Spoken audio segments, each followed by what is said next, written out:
नमस्कार और साक्षी news network पर आप सभी का स्वागत है। अगले साल होने वाले लोकसभा चुनाव के लिए बीजेपी ने अभी से तैयारी शुरू कर दी है और इसके लिए मोर्चा खुद गृह मंत्री अमित शाह ने संभाल लिया है। 2019 में अमित शाह के पार्टी अध्यक्ष रहते हुए ही भाजपा ने लोकसभा चुनाव में अकेले दम पर 303 सीटें जीतकर इतिहास रच दिया था। इस बार अमित शाह उन लोकसभा सीटों पर खास ध्यान लगाए हुए हैं जहां बीजेपी ने 2014 में चुनाव जीता लेकिन 2019 में हार गई थी। अमित शाह की नजरें उन सीटों पर भी लगी हुई हैं जहां बीजेपी बहुत कम मतों के अंतर से 2019 में लोकसभा चुनाव हार गई थी। बताया जा रहा है कि ऐसी सीटों की कुल संख्या 160 है और इन सभी सीटों पर माहौल को भांपने के लिए अमित शाह 11 राज्यों का सघन दौरा करने जा रहे हैं ताकि चुनावी तैयारियों को मजबूत किया जा सके। हम आपको याद दिला दें कि 2014 से बीजेपी के उभार में महत्वपूर्ण भूमिका निभाने वाले और राजनीति में चाणक्य की उपाधि से नवाजे जाने वाले अमित शाह हमेशा कठिन चुनौतियों को ही अपने हाथ में लेते हैं।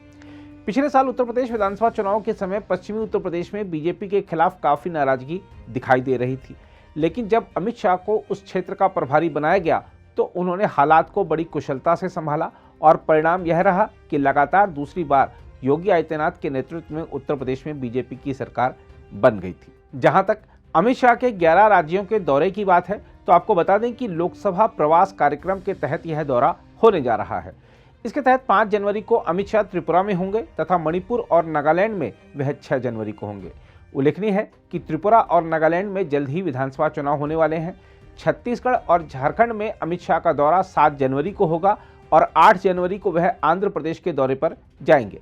यहाँ हम आपको बताना चाहेंगे कि कांग्रेस शासित छत्तीसगढ़ में इसी साल के अंत में विधानसभा चुनाव होने हैं और आंध्र प्रदेश में विधानसभा चुनाव अगले साल होने वाले लोकसभा चुनाव के साथ ही होंगे।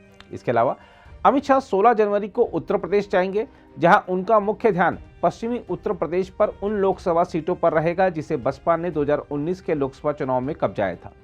2014 और 2019 के लोकसभा चुनाव में बीजेपी की शानदार विजय में उत्तर प्रदेश का सर्वाधिक योगदान रहा है, इसलिए अमित शाह ने मिशन यूपी पर नजरें गड़ा दी हैं। मुख्यमंत्री योगी आदित्यनाथ पहले ही कह चुके हैं कि इस बार उत्तर प्रदेश में सभी लोकसभा की जो सीटें हैं 80 उनको जीतने पर हमारा ध्यान रहेगा।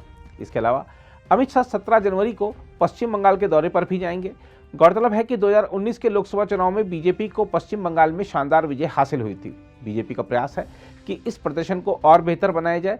इसके लिए हाल ही में वहां पार्टी संगठन स्तर पर कई बदलाव भी किए गए हैं और नेताओं के आपसी मतभेदों को सुलझाने की पहल भी की गई है। अमित शाह 28 जनवरी को कर्नाटक के हुबली का दौरा करेंगे। वह हाल ही में कर्नाटक का एक दौरा कर भी चुके हैं।